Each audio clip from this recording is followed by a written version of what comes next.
Yes, good morning everyone. Welcome to the class Political Science, Book 1, Contemporary World Politics, and chapter we have started Cold War.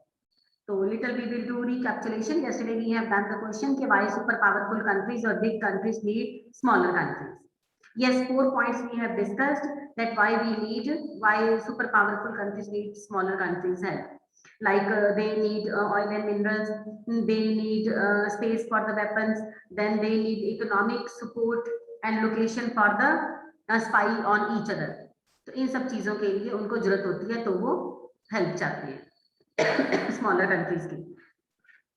Then you have discussed question arena of Cold War.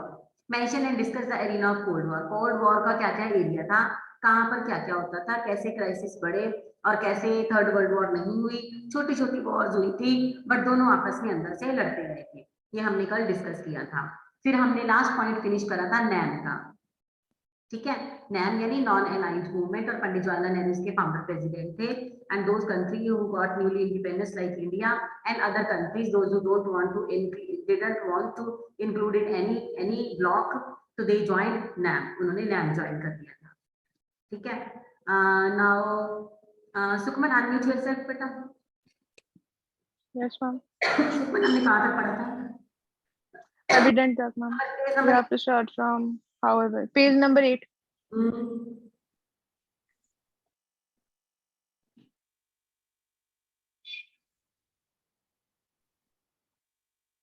Evident तक? Yes, ma'am. ठीक है, आगे पढ़ना हमने however, है ना? Yes, ma'am. चलो यहाँ पर एक क्वेश्चन लिखो पहले. however जहाँ पर है ना, ये देखो आप देख सकते हो यहाँ पर. however के ऊपर थोड़ी सी जगह है, छोटा सा क्वेश्चन लिख लो वहां पर बुक के ऊपर. however के एग्जैक्टली ऊपर, एविडेंट के नीचे.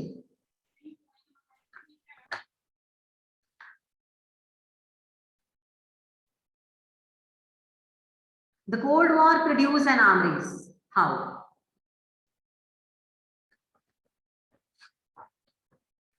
The Cold War produced an arms race. How? Ma'am produce के बाद क्या है? आर्म रेस, हथियार बनाना.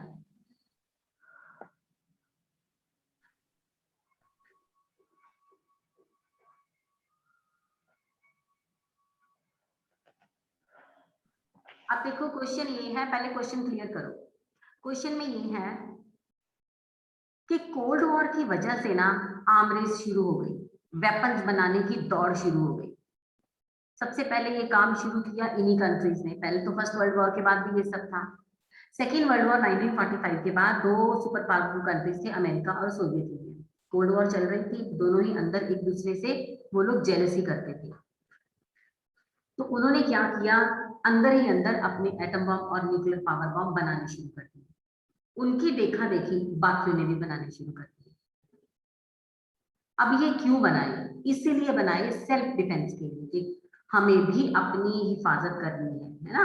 घर में भी हम छोटे मोटे हथियार रखते हैं सिर्फ इसलिए कि अगर बाहर से कोई अटैक करे तो कम से कम सेल्फ डिफेंस तो कर पाए हम. तो अपनी रक्षा के लिए फिर इंडिया ने भी बना लिया.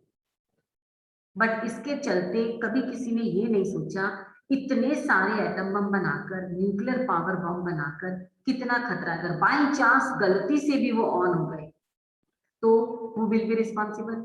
किसी ने शरारत कर दी, who will be responsible for that? तो लगातार हथियार बनते रहे. क्वेश्चन है कि कोल्ड वॉर की वजह से लोग लड़ाई के लिए तैयार होने वाले थे और आर्म रेस बन रही थी. ये तब की बात है 1945 की. आज 2021 की बात करें तो बहुत सारे कंट्रीज ने बहुत बहुत बहुत स्ट्रॉन्ग हथियार बना लिए हुए हैं, न्यूक्लियर बम, एटम बम, बहुत कुछ. चलो मुस्कान अनम्यूट कर बेटा and start reading.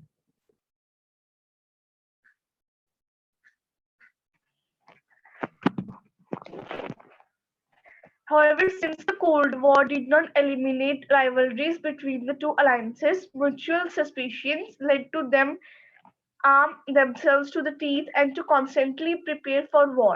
Huge stocks of arms were considered necessary to prevent wars from taking place.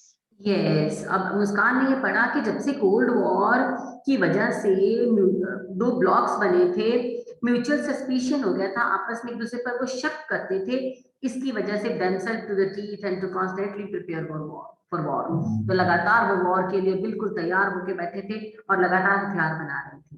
Huge stock of arms were considered necessary to prevent war from taking place. अपनी अपनी हिफाजत के लिए हथियार बनाने जरूरी हो गए थे। This will be first point.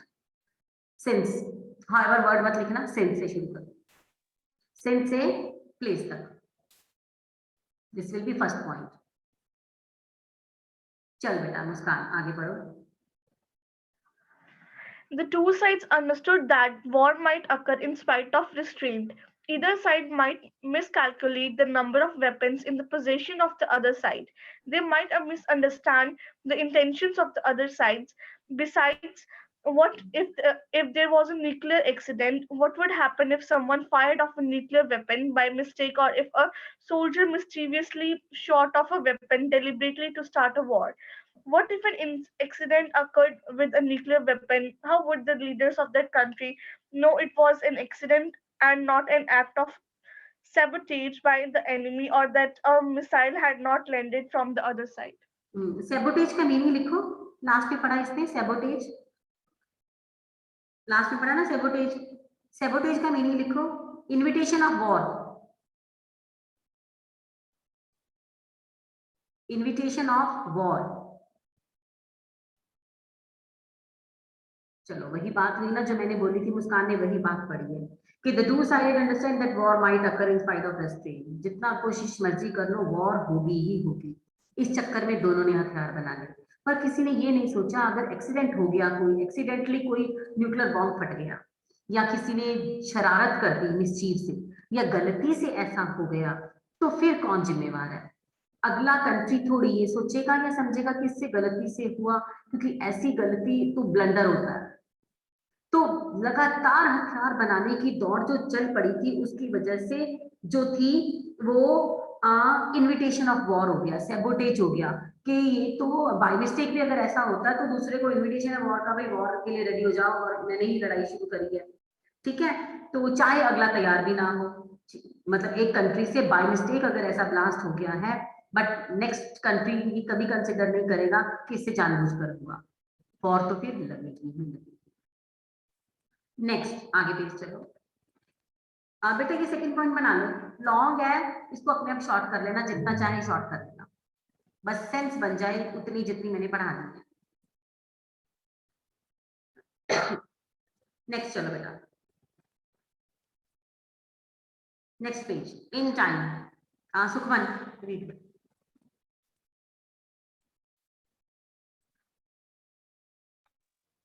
In time, therefore, the US and USSR decided to collaborate in limiting or eliminating certain kinds of nuclear and non-nuclear weapons. A stable balance of weapons they decided could be maintained through arms control. Starting in the 1960s, the two sides signed the three significant agreements within a decade. These were the Limited Test Ban Treaty, Nuclear Non-Proliferation Treaty, and the Anti-Ballistic Missile Treaty. Thereafter, the superpowers held the several rounds of arm limitation talks and signed several more treaties to limit their arms. चलो अब फिर किसी न किसी ने तो आगे आना ही था। अब इतनी ज्यादा दौड़ लग गई थी, रेस लग गई थी आर्म्स बनाने की, तो ऐसा कैसे हो सकता था कि सारी दुनिया ही आर्म्स बनाने पे लग जाए? तो कुछ एक देश सामने आए, उन्होंने कोई एग्रीमेंट किया कि हम लोग हथियार नहीं बनाएंगे या फिर एक लिमिट तक बनाएंगे, क्योंकि हथियार बनाने में खर्चा भी काफी ज्यादा होता है, दूसरे कंट्रीज की हेल्प भी लेनी पड़ती है, इकोनॉमी पे भी असर पड़ता है। अब ये दो पॉइंट सुखमन ने पढ़े हैं, जरा देखना, मैं दोबारा क्लियर करवा रही हूँ। In the time therefore US and USSR, अब ये यूएसएसआर सोवियत यूनियन ही है, अभी नहीं बताऊंगी कि कैसे बना, यूएसएसआर सोवियत यूनियन ही है। In the time, therefore, US and USSR decided to collaborate, limiting the eliminating certain kinds of nuclear and nuclear weapons. दोनों ने आपस में डिसाइड किया हम थोड़ा होश करें, थोड़ी अकल करें, थोड़े थोड़े बॉम्ब कम बनाएं, ठीक है। A stable balance of weapons they decided could be maintained through arm control। उन्होंने कहा आर्म कंट्रोल के जरिए जो आर्म रेस लगी हुई है ना, उस रेस को कंट्रोल करें। आर्म कंट्रोल वर्ड इसके लिए यूज किया है ताकि हम अपने अपने हथियार कम करें। This will be your third point. Mark कर, इन टाइम से लेकर कंट्रोल तक. This will be your third point. Now, starting in the 1960, the two-sided signed 3 significant agreement within the decade. आपका MCQs निकलने वाले हैं. 3 उन्होंने एग्रीमेंट साइन करे, दोनों ने मिलकर. किन दोनों ने? रिया जरा अनम्यूट करें. किन दोनों ने? US and USSR, Soviet Union. हाँ, इन्होंने अब दोनों ने एग्रीमेंट साइन करे. वो कौन से थे? These were LTBT. इसकी शॉर्ट फॉर्म अपने हाथ से लिखो. Limited test ban treaty, LTBT. Short form अपने हाथ से लिखो. देन है nuclear non proliferation and treaty. इसका शॉर्ट फॉर्म लिखो NNPT. Proliferation NNPT. और थर्ड थी anti ballistic missile treaty, ABMT. ये 3 एग्रीमेंट दोनों ने साइन कर दिए. इनका नाम याद रखना क्योंकि पीछे आपको लास्ट में इन्होंने शॉर्ट फॉर्म दी है. पेज नंबर 14 पे आना. लिखा ना फर्स्ट LTBT और NPT, आर्म कंट्रोल ट्रीटीज. ये जो आपको स्टैचू से ऐसे घोस्ट से नजर आ रहे हैं, एक अमेरिका है, एक सोवियत यूनियन है, और इन्होंने ये सारी ट्रीटी साइन करी. आज 2 करवाई मैंने आपको. यहाँ से शॉर्ट फॉर्म में भी पढ़ लेना वो कौन सी थी. USSR और अमेरिका में. USSR बाद में रशिया बनने वाला है, बताऊंगी अभी नहीं. हाँ जी, तो this will be your fourth point. The superpower held several rounds of arms limitation talks and signed several more treaties to limit their arms control. अच्छा, अब ये आगे पता क्या कर, ट्रीटीज बन के भी बेकार जाएंगी क्योंकि उसके बाद हम और हथियार बनाते रहे और ट्रीटीज किसी काम की नहीं रही. फिर उसके बाद और ट्रीटीज बन जाएंगी. उसके अकॉर्डिंग ये होगा कि हम आगे वेपन्स नहीं बनाएंगे, पर वेपन्स फिर भी बनते रहे. चलो, चैलेंज टू बाइपोलैरिटी. अब सबसे पहले मुझे आपको कुछ समझाना होगा बाइपोलैरिटी क्या होता है. This question directly you will learn from here. We will not write in copies. ये कॉपी से नहीं करेंगे. अच्छा, ये क्वेश्चन और लिखो, इसकी फॉर्म चेंज हो गई है. एक तो आपने वही लिखा था ना, the cold war produce an arm race, और करके लिखो. मैंने ऐसे लिख लिया था, देखना जरा. मैंने यहाँ पे स्टेपल कर लिया, ये वाला पेज लिख के ना मैंने स्टेपल कर लिया. ऐसे मैंने कर लिया क्योंकि जब रिवाइज करते हैं तो यहीं पर हमें क्वेश्चन चाहिए होते हैं. एक क्वेश्चन लिखो और कॉपी पे लिख लो, बाद में जैसे मर्जी कर लेना.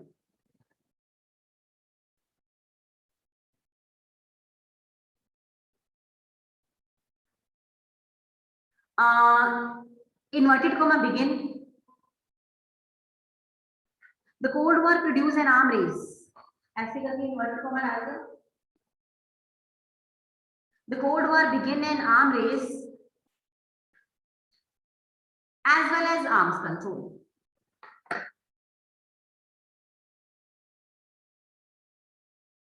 The Cold War the Cold War produced an arm race as well as arms control. Commas closed.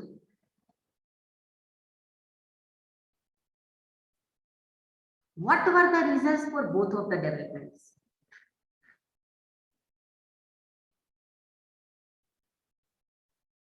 What were the reasons for both of these developments?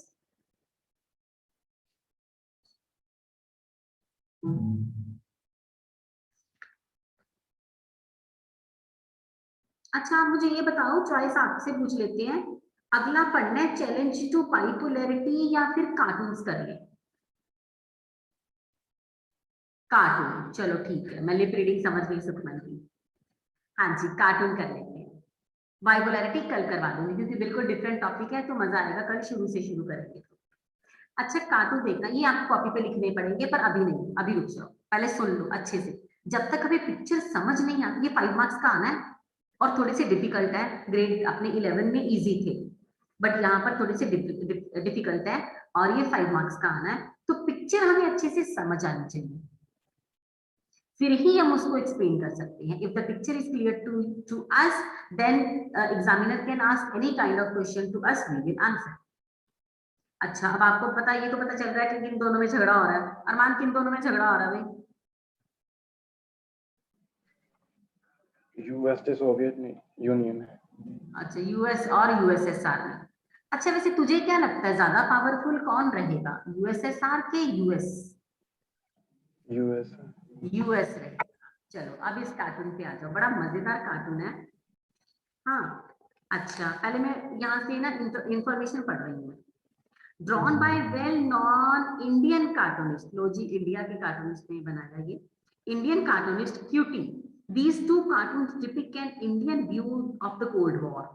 The first cartoon was drawn when US entered into secret understanding with China. US कम नहीं था, धीरे धीरे China के साथ secretly बात करने लग गया. Keeping the USSR in dark. USSR को कोई खबर नहीं लगी कि मेरे चाइना के साथ अच्छे रिलेशन बन रहे हैं. Find out more about the characters on the cartoon. The second cartoon depicts the American misadventure in Vietnam. Find more about Vietnam War. दो कार्टून है. पहला कार्टून यूएसआर और यूएस और चाइना का, दूसरा नीचे वाला कार्टून जो है वो वियतनाम का. ध्यान से सुनना इसको, ठीक है? अच्छा, पहला कार्टून आप देख रहे हो. Observe this cartoon for 5 seconds, then I will ask. फिर मैं आपसे क्वेश्चन पूछती हूँ. पहले आप देखो इसको अच्छे से.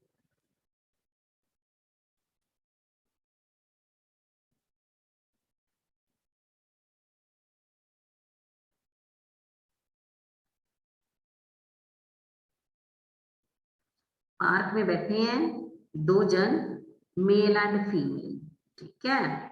उनके नाम भी रखे हुए हैं, ठीक है? अच्छा, मैं क्यों बता रही हूँ आपसे, तो मैं पूछूंगी ना. चलो, टाइम अप. अब जरा मैं पूछती हूँ. मुस्कान, अनम्यूट करी जरा. तुझे क्या दिखा इस कार्टून में? अपनी अपनी लैंग्वेज में बता दे जो तुझे इस कार्टून में दिखा. मैम, एक मेल है यूएसएसआर का और एक फीमेल है यूएस की, और एक और मेल है चाइना का. और क्या? जो चाइना का एक शायद मेल है जो मतलब बेंच के पीछे है, और वो यूएस से डायरेक्ट कर रहा है, बातें कर रहा है, जैसे अपनी मतलब वो कर. ठीक है, ठीक है, मैं समझ गई. रिया, तू बताई जरा ये सब क्या हो रहा है? मुस्कान ने काफी बता दिया, एक्सप्लेन कर दिया, उसने डायरेक्ट एक्सप्लेन किया. तुझे बता इस कार्टून में क्या दिख रहा है? अब कहानी तो सारी हमें पता है, यूएसएसआर और यूएस की. मैंने वो साइड वाला भी रीड नहीं किया था, मेरी नेटवर्क प्रॉब्लम आ गई थी. मैं वो रीड कर लेती हूँ पहले. ठीक है. सुखमन, तुझे क्या दिख रहा है? हम सेम ही है कि वो चाइना, वो जो पर्सन है वो चाइना का है तो उसके साथ बात कर रहा है, वो यूएसए के साथ, सेम चीज है. और यूएसए सर है, उसको कोई पता नहीं है कि क्या हो रहा है, इसके पीछे से यस, इसके साथ कर रहा है बात. Yes, very good. Actually USSR और यूएस अच्छे दोस्त बन रहे हैं. दोनों की बहुत आपस में बनती है, दोनों में मतलब अंडरस्टैंडिंग हो गई. बट जो यूएस है, जो अमेरिका है, यूएसएसआर को अपने कॉन्फिडेंस में ले लिया उसने कि तू ही मेरा फ्रेंड है, मेरा किसी के साथ और कोई रिलेशन नहीं है. बट पीछे से यूएस इतनी चालाक है कि उसने चाइना के साथ रिलेशन बना लिया है. चाइना ने देखो उसको गर्लफ्रेंड बॉयफ्रेंड दिखा दिया उन्होंने, ताकि हमें जल्दी समझ आ जाए लेकिन कार्टूनिस्ट है, तो they have taken this kind of ideology. दोनों का अफेयर चल रहा है, यूएसएसआर और यूएस का. चाइना ने यूएस को इम्प्रेस किया, यूएस भी उसकी तरफ जा रही है. USSR keeping in dark. USSR को कुछ पता नहीं. This is the cartoon. Okay, आपको बस समझ आना चाहिए, उसके बाद मैं आपसे क्वेश्चन पूछूंगी, ठीक है? चलो अब दूसरे कार्टून पे आ जाओ, नीचे वाला. अब यहाँ पर है कि मतलब पहले कार्टून में ये दिखाया है कि चाइना बहुत चालाक है, वो यूएस को लेना चाहता है, यूएस को हासिल करना चाहता है, यूएस के साथ बना के रखना चाहता है. यूएसएसआर जाए भाड़ में, तो यूएस भी पैसे बहुत, इतनी सारी ट्रेटी साइन कर ली है और भी करेगा ये. अब ये एनटीबीटी कोई छोटी मोटी ट्रेटी थोड़ी थी, बट फिर भी वो यूएसएसआर को धक्का दे देगी एंड में. यूएसएसआर फिनिश हो जाएगा. अच्छा, अगला कार्टून देखो. ये वैसे हमने पढ़ा नहीं है, पर मैं आपको बता देती हूँ. Food for thought, president Johnson is in more troubles over Vietnam.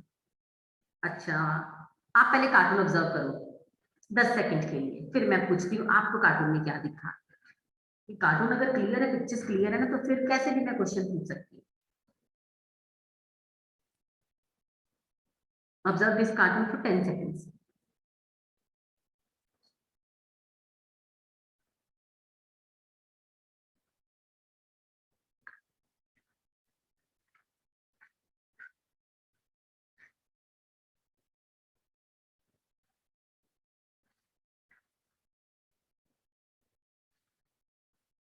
चलो नाउ स्टॉप इट।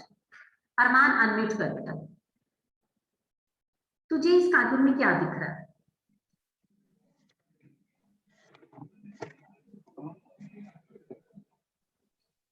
जैसा दिख रहा है बस वैसा बता दे मुझे।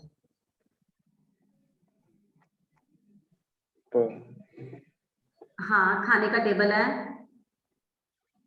One man is sitting for eating.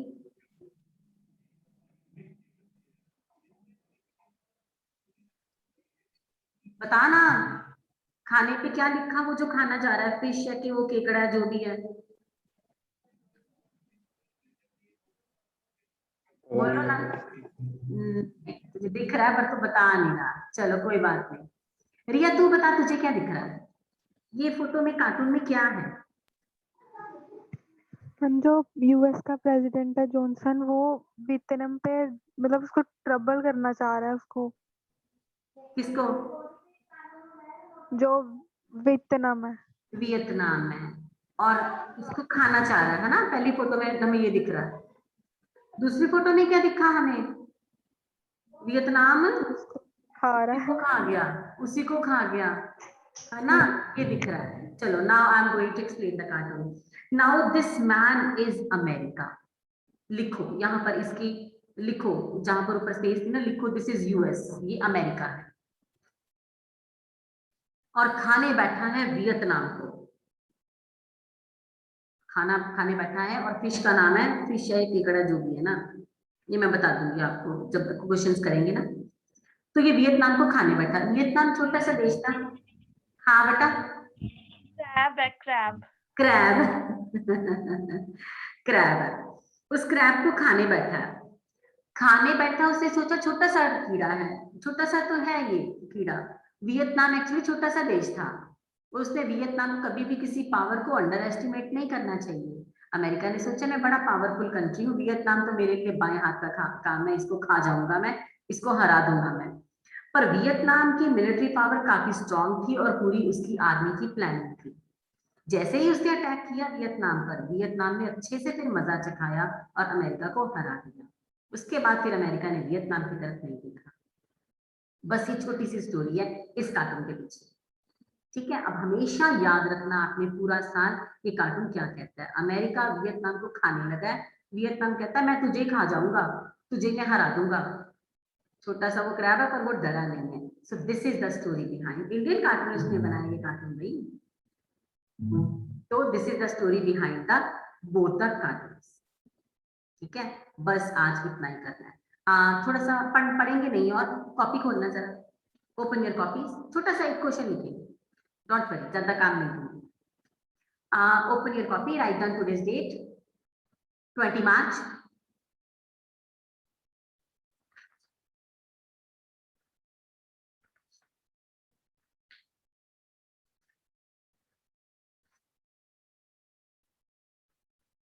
What was NAM?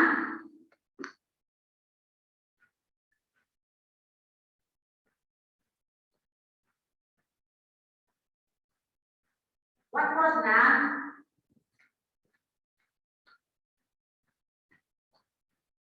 Who were the founder members of NAM?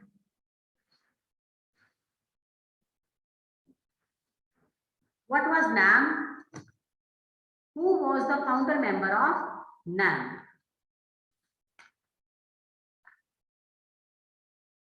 अब ना आपको यहाँ पर छोटी छोटी फोटोज नजर आएंगी, यहाँ पर आंसर लिखो। आपको फोटो नजर आ रही है, रुको, पेज नंबर स्टार्टिंग से नहीं है, जहां से हमने पढ़ा ना, जिन्होंने नाम बनाया 10, 11 और 12, आपको 5 पिक्स नजर आई प्लस बॉक्स में।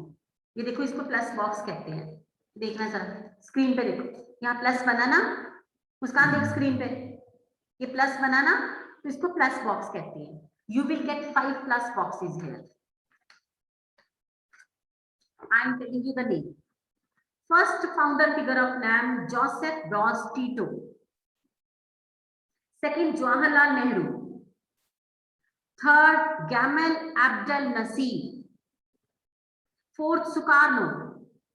एंड फिफ्थ है हमारे पास क्वामे Nkrumah. These were the 5 founder member of NAM. अब मेरे सामने इनके नाम लिखो। नंबर 1, स्पेलिंग गलत मत करना, प्लस बॉक्सेस आपके सामने। Have you written date on today's work? Okay. Start writing these 5 names. Information also you have to learn, but you will not write the information. You will directly learn from these plus boxes. Write only and only 5 names. अच्छा, NAM की full form लिख लेना पहले, non aligned movement. These were the 5 founder members of NAM.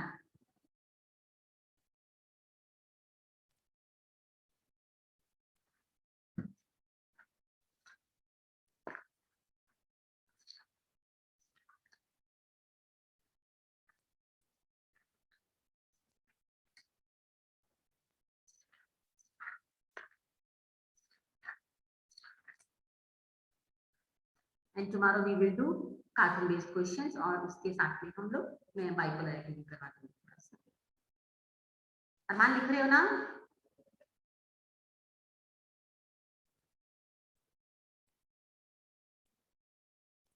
Now update index, इसका index भी बना दूंगी।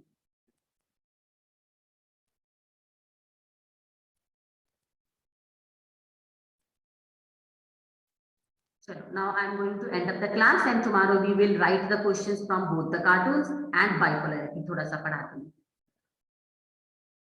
चलो, thank you very much. Now I am going to end up the class. God bless you, beta. Thank you.